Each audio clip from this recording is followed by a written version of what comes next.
पंचगंगा नदीत उडी घेऊन तरुणाची आत्महत्या। गुरुवारी सकाळी सापडला मृतदेह। कोल्हापुरातील छत्रपती शिवाजी महाराज पुलावरून अंदाजे 33 वर्षीय तरुणाने पंचगंगा नदीत उडी घेऊन आत्महत्या केल्याची धक्कादायक घटना बुधवारी रात्री 10:30च्या सुमारास घडली। रंकाळा परिसरातील मीराबाग येथे राहणाऱ्या सुमित श्रीकांत तेली या तरुणाची अशी ओळख पटली आहे।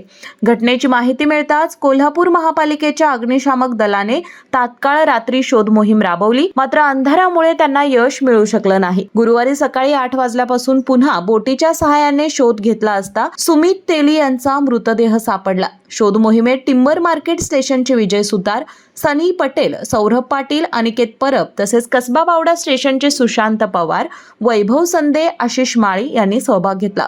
दरम्यान आत्महत्येचं नेमकं कारण अद्याप समोर आलेले नाही।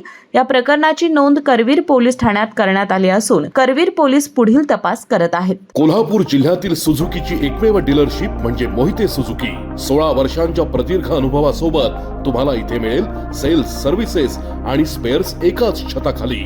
18% GST सह विविध योजनांचा लाभ घेण्यासाठी भेट द्या मोहिते सुझुकी, काळा नाका, कोल्हापूर। मोहिते सुझुकी, उद्यमनगर, कोल्हापूर आणि मोहिते सुझुकी, सानेगुरुजी, कोल्हापूर। आजच आपली गाडी बुक करून दसरा आणि दिवाळीचा आनंद द्विगुणित करा।